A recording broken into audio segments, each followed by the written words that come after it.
Vinicius, some huge news regarding another forward who could be coming to the Premier League. David Ornstein of The Athletic is reporting that Arsenal are exploring a move for Vinicius Jr. How do you like the sound of that? I love the sound of that. Thought you That sounds good. They're the kind of moves that I need to be seeing. That's what you wanted to hear. That's a big move, yeah, because that's a statement move. That's a statement signing. You know, fans will get excited about that. Players will get excited about that. And he's a fantastic player. He's a young player. He's electric. We've seen what he can do with Real Madrid, playing in the Champions League. He's got that kind of experience as well. He's a winner. So I think that would be a great signing. To be honest, though, even him, you know, being one of the best wingers in the world, he's going to have to get used to the Premier League because it's a lot more physical than La Liga. But there's no doubt about it. He's one of the world's best. And how would he fit in? Because he's expecting to start every game. Someone would have to make way for Vini Jr. He would. Everyone's making way for him. Yeah. If he comes to the Arsenal, you know, Martinelli's there, Trossard's there, right? And then Eze sometimes he plays that. Yeah, Trossard's off already. Martinelli's there. Eze's there. But Eze is more of a number 10 for me. He can play in that wide area, but Vini Jr comes. I mean, he's going in everyone's team straight away. There's no question about that. And how would that help bring Gyökeres balance as well? It would help. It would help Gyökeres massively as well because he's going to be getting to the line. He's going to be putting balls in the box. But the most important thing, and I said this from the beginning, Arsenal have been lopsided for years. You know, obviously Arsenal relies so much on the right-hand side with Saka out there. Obviously Odegaard and Saka was a link-up duo. Odegaard's not been playing as much recently. But if Arsenal were to make that signing and then have that kind of balance on both sides, it would really have defenders guessing because you can't now automatically just go and double up on one side every time Arsenal are going to attack. You have to think about what's happening on the other side. So that would be an amazing signing. That's the kind of statement signing I think all Arsenal fans want to see. Because Arsenal fans, you know, I still live in North London, you know, everyone is frustrated with the business that Arsenal have done so far. So something like that would get everyone really excited. Everyone will be down to the Emirates buying Vini shirts, I'm sure. Could that potentially explain why they've been quiet? Because they've been working on that move behind the scenes. Exactly. And that's the thing. Well, you look at Solis, he's gone in there, and I'm not saying that he's, you know, he must be a really good young player for Mikel to look at him and say, we want to bring him in, make him the first signing.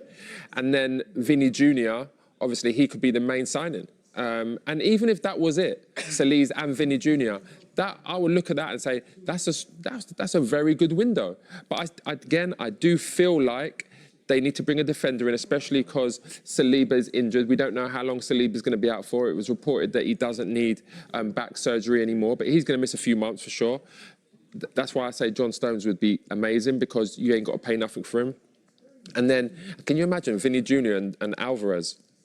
Them two signings there, that would be fire. But if Vini Jr, if this could happen, I mean, the fact that the Athletics reporting it, it means it's, you know, it's real. It's a real source. Yeah. So, I mean, Arsenal fans are going to get excited. I'm excited. They should. It's early stages. However, David Ornstein is usually a very reputable source, isn't he, when it comes to transfers? I have to say to our viewers, I'm sorry about these coughing fits. It seems to be whenever you come on set. I don't know what aftershave you've got. It's not my aftershave either. Yeah, I ain't wearing none. But I'm allergic to it, all right, Jay? We're going to need to change it up for next time.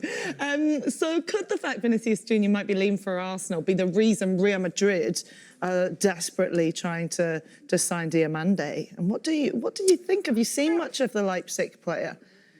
I like Diamande. I think he's a very good young player. Again, the money that Leipzig are looking for, I'm not sure, like the £100 million, I don't think they're going to get that for him. For £100 million plus, I want to be signing the best winger in the world. To me, Diamande is not one of the best wingers in the world right now. There's no doubt about it. He could be if he keeps progressing. He's got a ceiling. He's young. He can keep improving. But I think Real Madrid are looking at more like the Elise. I think if they lose someone like Vini Jr, who's arguably one of the best, they're going to have to go and sign someone that's arguably one of the best. And that would be the likes of Elise. So I can see Liverpool getting this one. Yeah. I can, because Salah's left. He can play on the right, Diamandi. That goal we see earlier, that's him playing off the right. But he plays on the left. We see that in the World Cup, where he was playing off the left too. So there's lots of options there. And I feel like that's the one that Liverpool will probably go all out for, because you have to replace Salah's goal somewhere. Obviously, Isak's going to be fit as well. So hopefully he can hit the ground running this season with a good pre-season. But I feel like Diamandi will be going, well, if it's not PSG. But then even then with PSG, I'm looking at that and I'm saying, where are you playing? Are you better than Doué? Yeah. Are you better than Dembele? You know, are you better than these players? You know, they just signed a striker as well. So it's like, I don't know where. Kvaratskhelia. Yeah, Kvaratskhelia. Like, I don't know where he would be going in to start there, and then that could stifle his progression. So if I'm him and his management, I would look at the pathway. Yeah. Right? And then I would say to myself, okay, I'm a young player. I can go to Liverpool, play week in, week out. And I'm not saying Liverpool is a stepping stone, because they're one of the biggest clubs in the world. But if you do really well at Liverpool, you know, Real Madrid are coming again. Barcelona are coming again. All the big nations are coming. Bayern Munich, they're all coming. So if it was me, I'd be telling my player to go somewhere where you can play week in, week out. And, you know, you're going to be in the best league in the world. You say 100 million, you want the best winger in world football, but I mean, look what City have just done with Elliot Anderson. Chelsea have done with Morgan Rogers, one of the best midfielders in the world. Elliot Anderson's definitely one of the best midfielders in the world. For me, I feel like 100 million plus is now the going rate for a top going rate. quality player. I mean, I've been talking about this with my friends for a long time now. It was Chelsea. Chelsea disturbed the market a few years ago when they spent 105 on Enzo Fernandez, and they spent, was it 112 or something like that on Caicedo? Yeah. Of course, when the market has been disrupted like that, every other club is saying, okay, well, we think our midfielder is worth more than that. We think he's better than that. So we're not taking anything less. You know, Declan Rice was 100 million. If you was to buy Declan Rice now, you're paying like 120 for him. You know, at that moment, 100 million was the going rate. And the rest, I reckon. At that moment, that was the going rate. But again, like, if you want to buy one of the world's best attacking players, right, and we're talking about Elise's, then it's the 120 million pounds. But if we're talking about Diamandi, and he's like, what is he, 19 years old? Yeah. Like, he's just starting out. You know, I'm not paying top dollar for Diamandi. That's not proven. He's in the German league. Yes, it is a good league, but to be paying that kind of money so soon, I can't justify that. To recap of our top story, Premier League champions Arsenal are exploring a sensational deal to sign Vinícius Jr from Real Madrid. The Brazil superstar has just 1 year left on his current contract, hasn't been able to agree a new deal with Real as of yet, and that means they may be forced to sell him rather than risk losing him on a free transfer next summer. Arsenal have yet to make direct contact with Real over what would arguably be the biggest transfer in Premier League history. Look, let's get more on this. We're joined now by the Spanish football expert, Terry Gibson. Terry, it's always lovely to see you. First and foremost, do you think he will leave Real Madrid? I'm not so sure, if I'm being honest. I do wonder if there's a little bit of posturing from Real Madrid. They have made an offer to. He's currently on 15 million euros a year net, so that's after tax. They've offered him 20 million. He wants 30 million. So it's about just over 550,000 euros a week net. There's no budging on the contract from Real Madrid. There's no budging from Vinícius. And they're making noises, Real Madrid now, looking at a potential replacement in Jan Diamandi from RB Leipzig. So it's kind of like they've got a year to go on Vinícius's contract. This has been ongoing now for probably 18 months where his contract hasn't been signed. The club are refusing to budge. The players are refusing to budge. But when you put those figures in the melting pot, it's hard to imagine, even Arsenal and even anybody in the Premier League, matching those sums of money. And we're talking net, not gross. That's all after tax. So he wants £500,000 a week after tax. It's hard to imagine anyone else can pay that. If Real Madrid can't, then I struggle to think anyone else can. And I do wonder whether it's Real Madrid, a little bit of posturing as if to say, right, we're not budging. Other clubs who are interested, take your pick. Or you've got to sign the contract now and we'll keep you for another 3 or 4 years. He's 26 years of age. I don't think they're desperate to get rid of him. I know some people are making a case that maybe it's Jose Mourinho who's trying to push him out the door because they had that controversial game against Benfica last season, where Vinícius was heavily involved in all that went on. And Jose Mourinho wasn't complimentary to him after the game. I don't think it's a case of that. I just think it's Real Madrid standing their ground, their centre, Vinícius Jr. You either stay at Real Madrid, sign a contract, or you can leave. And as I understand, he's not desperate to leave. I think Real Madrid is still his first choice, but he's going to have to budge on his demands. Yeah, it's fascinating, isn't it? Because there's lots of kind of cogs in this wheel, isn't there? You talk about the Mourinho incident, you know, and whether that would be a part of it. It's interesting, though, because the Telegraph are reporting that Mourinho would actually oppose selling him. But I guess the bottom line is, if he won't sign a new deal, you know, if he's not getting the money that he wants, do they have no choice? I mean, they can't let him go on a free next year. Exactly. I mean, this is, as I said, this has been going on for 18 months now, and there was talk of him going to Saudi when that was at its peak. That didn't happen. That was for, I think, something like £250 million. So it'd be interesting. No one's really mentioning the actual fee itself, because his wages and demands are so astronomical. Something we're not used to in football. We're used to players earning hundreds of thousands of pounds a week, but when you hear £500,000 net, that's after tax. So the club are going to have to pay him considerably more than £500,000 a week. I struggle to see any club coming up with that unless it is in Saudi. Yeah. So he's going to have a choice at the end of the day. Does he enjoy his football still? Does he still want to play for Real Madrid? And there's not many better places to play football. Or does he just want a new experience? But I certainly don't think he'll get, let's put it together, £600,000-700,000 a week. Yeah, the mind boggles, doesn't it, over the figures? Yeah. You know, and Terry, you mentioned the fact that his time in Spain has been marred by numerous instances of racist abuse. We've seen the poor lad in tears at times over what he's had to suffer. Has he given any indication, though, that he wants to leave Real Madrid at any stage? There have been outbursts when it's been at its worst, and he is the player that suffers most. And it's a hard one to understand because, you know, he's a super talented footballer.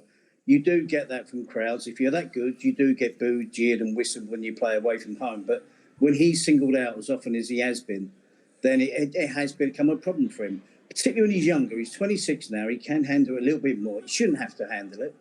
But when he was 19, 20, 21, in his early 20s, it was a tough watch, you know, watching a player as good as he is, going through that experience of 4 or 5 stadiums a season.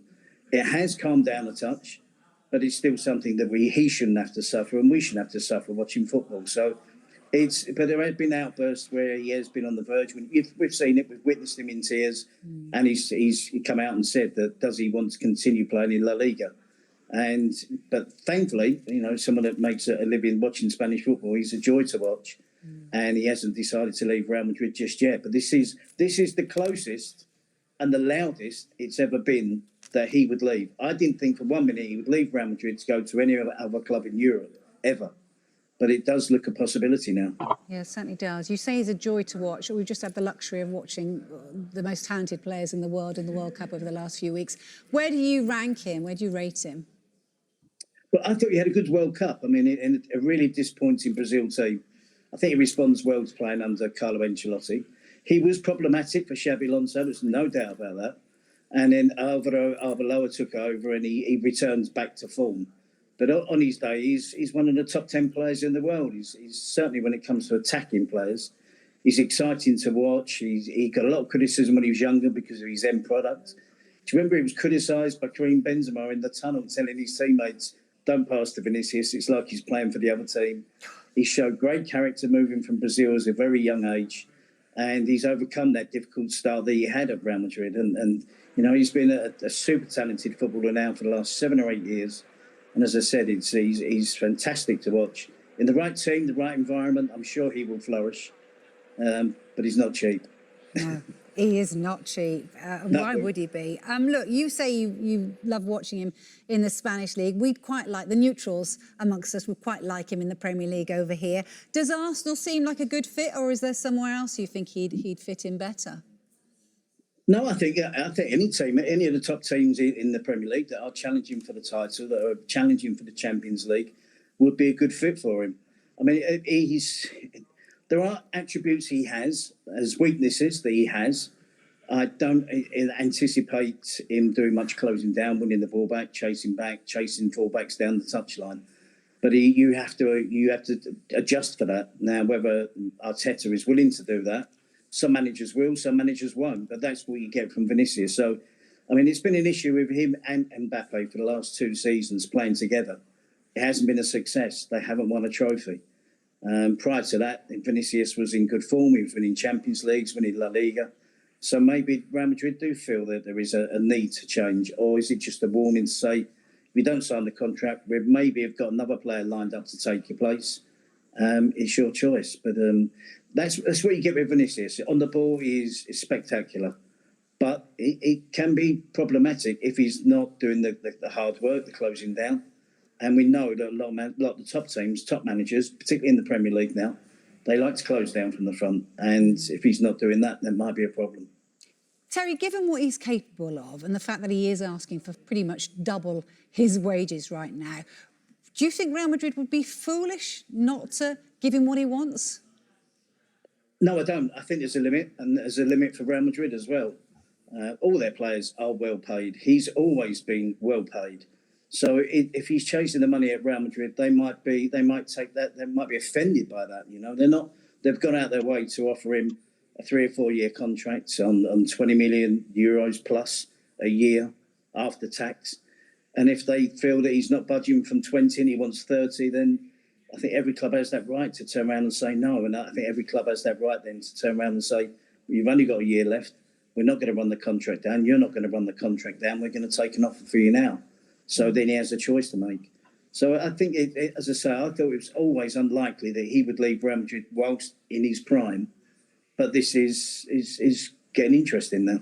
It is getting interest. Just finally then, who do you think needs it most? Does Real Madrid need him or does he need Real Madrid? He needs Real Madrid. Interesting. Go on, explain more. Well, I think that there's, I mean, you're talking about one of the arguably the biggest club in Europe. And you could make a case that anywhere apart from Real Madrid is possibly a step down. We're talking, 14 Champions Leagues, European Cups. They are, in terms of presence around the world. I can't think of anyone bigger, and that's.